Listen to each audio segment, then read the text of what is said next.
Hi friends, welcome back to my channel. ఈరోజు మీకు ఈ సీరియల్లో ఏం జరిగిందో తెలుసుకోవాలి అనుకుంటున్నారా? అయితే వెంటనే మనం సీరియల్లోకి వెళ్ళిపోదాం. ఇంకా రుద్రాణి అయితే పంతులు గారితో కనకం చేసే సైగలు చూసి ఏదో డౌట్గా ఉంది అని రుద్రాణి అయితే అనుకుంటూ ఉంటుంది. ఇంతలో పంతులు గారు చెప్పిన మాటలు చెప్పేసి అక్కడి నుంచి వెళ్ళిపోతారు. ఇక ఇంట్లో అందరూ కూడా పదే పదే పంతులు గారు చెప్పిన మాటల్ని గుర్తు చేసుకొని చాలా బాధపడతారు. ఇక్కడ చూస్తే అనామిక అయితే, డాడీ, కళ్యాణ్ లేకుండా నేను బ్రతకలేను డాడీ, నాకు కళ్యాణ్ కావాలి అని చెప్పి ఇక అనామిక అయితే బోరున ఏడుస్తూ ఉంటుంది. అలాగే కళ్యాణ్ కూడా అనామిక గురించి గుర్తు చేసుకొని తనలో తను కుమిలిపోతూ ఉంటాడు. కళ్యాణ్ అలా కుమిలిపోవడాన్ని చూసిన రాజ్ అలాగే కావ్య ఇద్దరు కూడా కళ్యాణ్ గదిలోకైతే వెళ్తారు.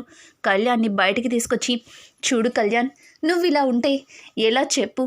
నీకు ఇంతకు ముందే చెప్పాం కదా, మీ అన్నయ్య నేను ఏ జాతకం చూసి పెళ్లి చేసుకున్నాం చెప్పు, కానీ మేమిద్దరం సంతోషంగా లేమా?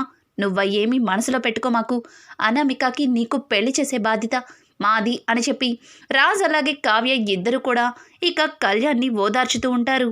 కానీ కళ్యాణ్ మాత్రం ఏమీ మాట్లాడకుండా సైలెంట్గా మళ్ళీ గదిలోకైతే వెళ్ళిపోతూ ఉంటాడు. ఏయ్, ఏంట్రా, ఏం మాట్లాడకుండా అలా వెళ్ళిపోతున్నావు? అసలు ఎందుకురా? ఏం జరగకముందే నువ్వు ఇలా ఉంటున్నావు అని చెప్పి కళ్యాణ్ని పట్టుకుని ఇద్దరు కూడా అడగడంతో ఇక కళ్యాణ్ చెప్పిన మాటలకి ఒక్కసారిగా కావ్య అలాగే రాజులిద్దరు కూడా షాక్ అయిపోతారు. ఇక కళ్యాణ్ అయితే కింద గార్డెన్లోకి వాళ్ళిద్దరిని చెయ్యి పట్టుకుని తీసుకెళ్తాడు. వాళ్ళిద్దరికీ కూడా ఏమీ అర్థం కాదు.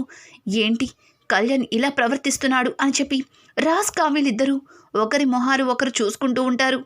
ఇంతలో వాళ్ళిద్దరినీ అలా తీసుకెళ్లడం కనకం కూడా చూస్తుంది.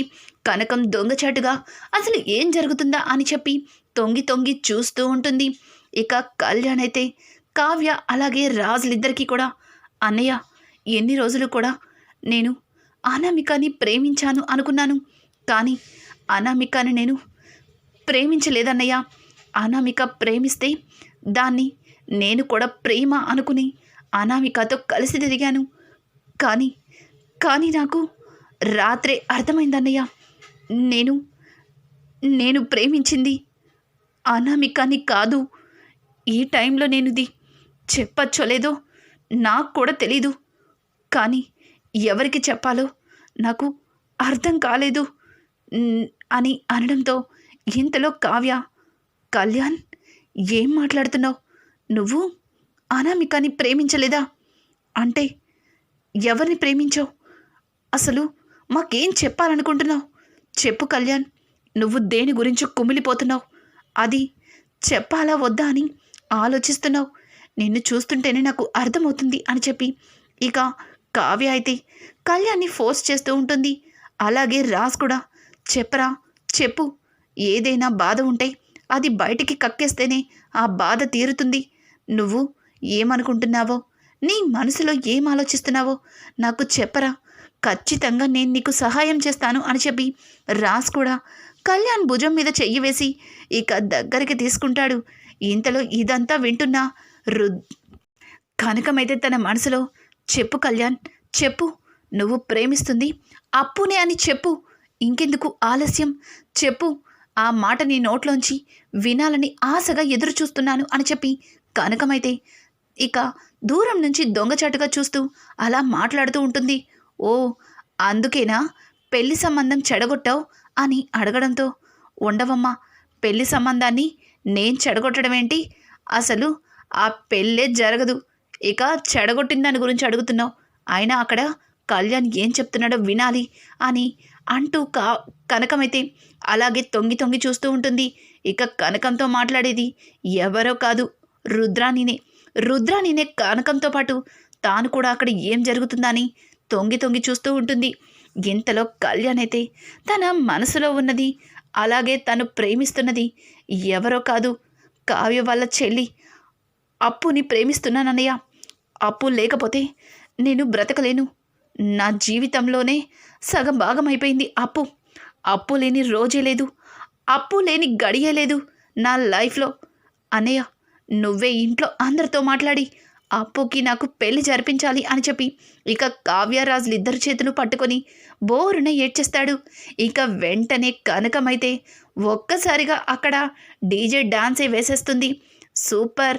నేను ఏమీ చెయ్యకుండానే కళ్యాణ్ మనసులో నా కూతురు అప్పు ఉందని ఇలాగే అర్థమైపోయింది. అసలు రాత్రి ఏం జరుగుంటుంది అని చెప్పి కనకం అనుకుంటూనే తల పక్కకి తిప్పుతుంది. అక్కడ రుద్రాణి కనిపిస్తుంది. రుద్రాణిని చూసిన కనకం ఒక్కసారిగా షాక్ అయిపోతుంది. ఏంటి, కళ్యాణ్ అప్పుని పెళ్లి చేసుకోవాలని తెగ సరదా పడుతున్నట్టున్నావు? అసలు అప్పు కళ్యాణ్ ఎందుకు పెళ్లి చేసుకోవాలి? అనామిక కళ్యాణ్ ఎందుకు పెళ్లి చేసుకోకూడదు? అయినా అనామిక కళ్యాణ్ల పెళ్లి చెడగొట్టడానికి వాళ్ళ జాతకాలు బాగోలేదని పంతులు గారితో అబద్ధం చెప్పిస్తావా?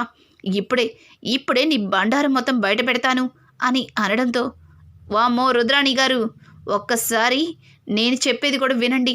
వాళ్ళిద్దరి జాతకాలు బాగోలేదు అన్న మాట నేనేమి పంతులు గారితో చెప్పమని చెప్పలేదు. నేను జస్ట్ పెళ్ళి ఆపమని చెప్పాను అంతే.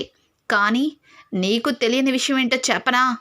నిజంగానే అనామిక కళ్యాణ్లు జాతకం అస్సలు కుదరలేదు.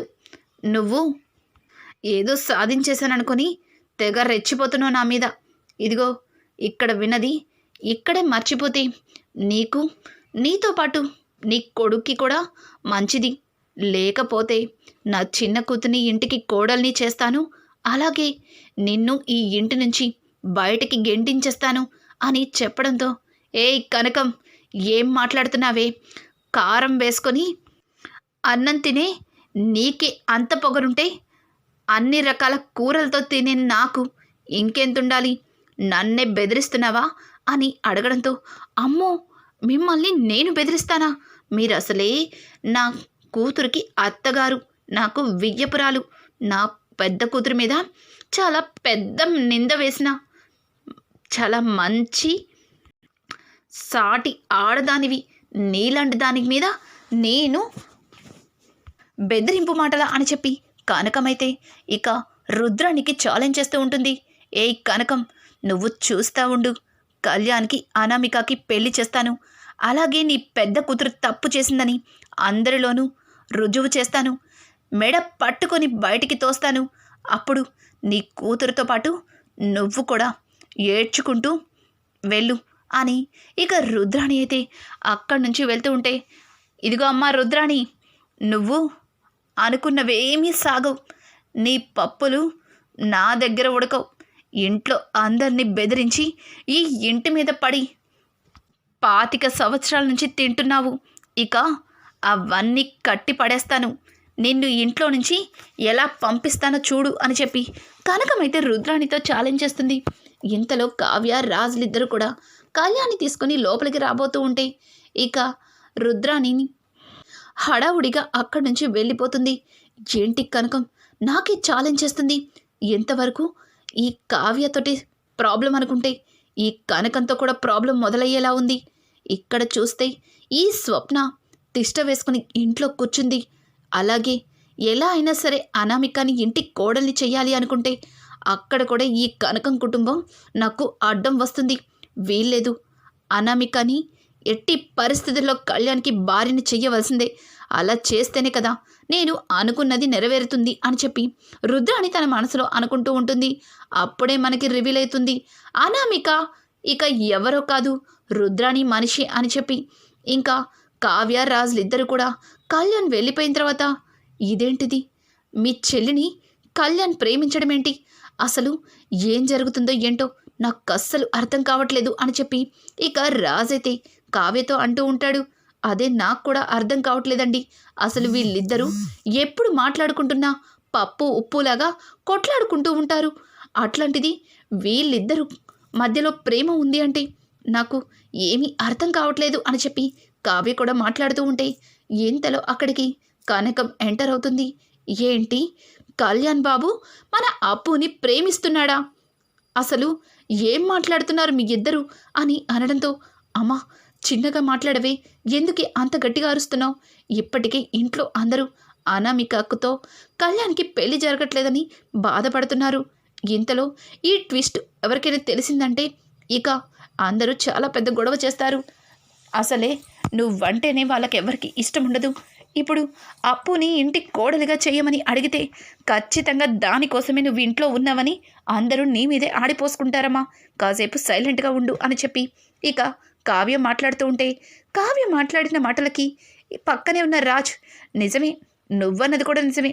మీ అమ్మ కావాలని అప్పుని ఇంటికి కోడలుగా చేయడానికి ఈ ఇంట్లో ఉందని ముందు మా రుద్రాని అత్తే నిందలు వేస్తుంది అని అనడంతో, చూడండి, మా అమ్మని మీ రుద్రాని అత్తని తర్వాత తిట్టచ్చు కానీ ముందు కళ్యాణ్ చెప్పిన దాని గురించి ఆలోచించండి అని అనడంతో, ఏయ్, ఏం మాట్లాడుతున్నావే? నిన్నటిదాకా అనామిక మన కళ్యాణ్ ప్రేమించుకుంటున్నారని అందరూ అనుకున్నారు. ఇప్పుడు సడన్గా వెళ్ళి అప్పుతో కళ్యాణ్కి పెళ్లి చేయమని అడిగితే అందరూ నన్ను పిచ్చోడిని చూసినట్టు చూస్తారు. ఇక మన కళ్యాణ్ అయితే ఇలా చేస్తున్నాడు అంటే ఎవ్వరూ నమ్మరు. తర్వాత ఆ అనామిక వాళ్ళ ఫ్యామిలీకి ఏం చెప్తామో ఏంటో నాకు అస్సలు అర్థం కావట్లేదు అని చెప్పి రాజ్ అయితే తల పట్టుకుంటాడు. వెంటనే కావ్య, బాబు, దీనన్నిటికీ ఒక సొల్యూషన్ ఉంది బాబు.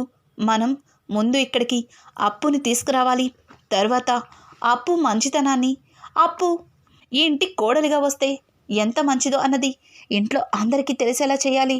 ముందుగా మీ పిన్ని, అదే ధాన్యలక్ష్మి గారు, ఆవిడ నోటితో ఆవిడే అప్పు ఇంటి కోడలైతే బాగుండు అని అనిపించాలి అని చెప్పడంతో వెంటనే రాజైతే కనకం వైపు ఎగాదిగా చూస్తాడు. కావ్య అయితే, ఏవండి, అమ్మ చెప్పింది అంటే తల్లో మీకు నమస్కారం. ఆ రకంగానే కదా స్వప్నని ఇంటి కోడలుగా చేయటానికి ఉన్నవాళ్ళమని అబద్ధం చెప్పి ప్లాన్ల మీద ప్లాన్లు వేసి అందరినీ మోసం చేశారు. చివరాఖరికి స్వప్న ఏమో మీకు హ్యాండ్ ఇచ్చి రాహుల్ గాడితో లేచిపోయింది. చివరికి ఇదిగో ఈ కళావతి మెళ్ళ తాళి కట్టవలసి వచ్చింది. చూడండి ఆంటీ, కాసేపు మీరు సైలెంట్గా ఉంటారా? ఇంట్లో వాళ్ళతో ఎలా మాట్లాడాలో నేను ఆలోచిస్తాను అని చెప్పి రాజైతే అటు ఇటు తిరుగుతూ కొంతసేపటికి కావ్య దగ్గరికి వచ్చి, ఏయ్ కళావతి, నువ్వు ఏం చెప్పినా సరే ఆ నానమ్మ తాతయ్య వింటారు కదా. నువ్వే వెళ్ళి నానమ్మ తాతయ్యకి నిజం చెప్పు. తర్వాత నీకు సపోర్ట్గా నేను నుంచుంటాను అని అనడంతో, ఏంటి, నాకు సపోర్ట్గా మీరు నుంచుంటారా? మీరు నన్ను సపోర్ట్గా నుంచున్నట్టు అనిపించట్లేదు. పక్కనే ఉండి నన్ను గోతిలో తోసేసినట్టు అనిపిస్తుంది అని చెప్పేసి కావ్య మాట్లాడుతూ ఉంటుంది. ఇక కావ్య కొద్దిసేపటికి, ఏవండి, నాకొక ఐడియా వచ్చింది అని అనడంతో, నీకేం ఐడియా వచ్చింది చెప్పు అని అడుగుతూ ఉంటే, అలా కాదండి, ఈ విషయాన్ని మీరు నేను చెప్పే కంటే మన కళ్యాణే వెళ్ళి ధాన్యలక్ష్మి అత్తయ్య గారికి చెప్తే ఖచ్చితంగా అత్తయ్య గారు ఒప్పుకుంటారు. అత్తయ్య గారి మనసు చాలా మంచిది, మీ అమ్మగారిలా కాదు కదా అని చెప్పి కావ్య అంటూ ఉంటే, ఏయ్, ఏంటే, మా అమ్మ మీదే సెటైరా అని అడగడంతో, అయ్యయ్యో రామరామ, మీ అమ్మగారిని నేనెందుకు అంటానండి? చిన్నత్తయ్య గారి మనసు మంచిది. ఖచ్చితంగా చిన్నత్తయ్య గారు కళ్యాణ్ మనసుని అర్థం చేసుకుని ఈ పెళ్ళికి ఒప్పుకుంటారు అని చెప్పి ఇక కావ్య అయితే రాజ్కి చెప్తుంది. ఇద్దరూ కలిసి కళ్యాణ్ దగ్గరికి వెళ్తారు. కళ్యాణ్ అయితే అటు ఇటు హడావుడిగా తిరుగుతాడు. ఏంట్రా, చెయ్యాల్సిందంతా చేసేసి మమ్మల్ని అడ్డంగా ఇరికిచ్చేసి నువ్వేమో ఏమీ పట్టనట్టు తిరుగుతున్నావా అని అడగడంతో, అది కాదన్నయ్య, అనామిక ఇందాకటి నుంచి కంటిన్యూషన్గా కాల్ చేస్తానే ఉంది. అనామికతో ఇప్పుడు నేను ఏం చెప్పనన్నయ్య? నువ్వంటే నాకు ఇష్టం లేదు, నేను నిన్ను ప్రేమించలేదు అని చెప్తే అనామిక నన్ను ఊరుకుంటుందా అని చెప్పి కళ్యాణ్ ఇక రాజ్కి ఫోన్ ఇచ్చేసి అక్కడి నుంచి బయటికి వెళ్ళిపోతాడు. ఒసై వీడేంటే అన్నిట్లో నన్ను ఎక్కిచ్చేస్తున్నాడు, ఈ అనామిక ఫోన్ చేస్తే నా చేతిలో ఫోన్ పెట్టాడేంటే అని అనడంతో, అయ్యో, ఆడి కళ్యాణ్కి పాపం అమ్మాయిలతో మాట్లాడే అలవాటు మీకు లేదని తెలీదు. రాహుల్ మీ స్థానంలో ఉంటే సూపర్గా పులిహోర కలిపేవాడు అని చెప్పి కావ్య అనడంతో వెంటనే రాజ్, అయితే ఈ ఫోన్ తీసుకెళ్ళి రాహుల్ గడికి ఇవ్వనా అని చెప్పడంతో, మీ బుర్ర గడ్డి తింటుందా ఏంటండి? అసలు కొంచెం కూడా బ్రెయిన్ యూజ్ చేయరు. ఇప్పుడు వెళ్ళి రాహుల్కి ఫోన్ ఇస్తారా? ఏం ఆలోచిస్తున్నారండి అని చెప్పి కావ్య అయితే ఇక రాజ్కి చీవాట్లు పెడుతుంది. ఇద్దరూ కలిసి ఒక ఆలోచనకైతే వస్తారు. కళ్యాణ్ దగ్గరికి వెళ్ళి కళ్యాణ్ని తీసుకొని తాతయ్య గారి దగ్గరికి అయితే వెళ్తారు. జరిగిందంతా కూడా తాతయ్య గారికి చెప్తారు. అలాగే కళ్యాణ్ కూడా ఇక తాతయ్య గారితో అప్పుని ప్రేమిస్తున్నానని, అప్పుని పెళ్లి చేసుకుంటానని చెప్పడంతో తాతయ్య గారు అలాగే పెద్దావిడ ఇద్దరూ నవ్వుతూ, ఈ విషయం మాకు ఎప్పుడో తెలుసు, నువ్వు ఇప్పుడొచ్చి చెప్తున్నావా అని అడగడంతో ఒక్కసారిగా ముగ్గురు కూడా షాక్ అయిపోతారు. అసలు సీతారామయ్య అలాగే పెద్దావిడ ఆ విషయం ముందుగా తెలుసు అని అనడానికి కారణమేంటి, అసలు వాళ్ళిద్దరికీ ఎవరు చెప్పుంటారు, ఏం జరుగుతుంది అనేది రానున్న ఎపిసోడ్స్లో మరింత ఇంట్రెస్టింగ్గా మారబోతున్నాయి. ఈ వీడియో కనుక మీకు నచ్చినట్టయితే లైక్ చేసి సబ్స్క్రైబ్ చేసుకోవడం మాత్రం మర్చిపోకండి. Thanks for watching. Hi friends, welcome back to my channel.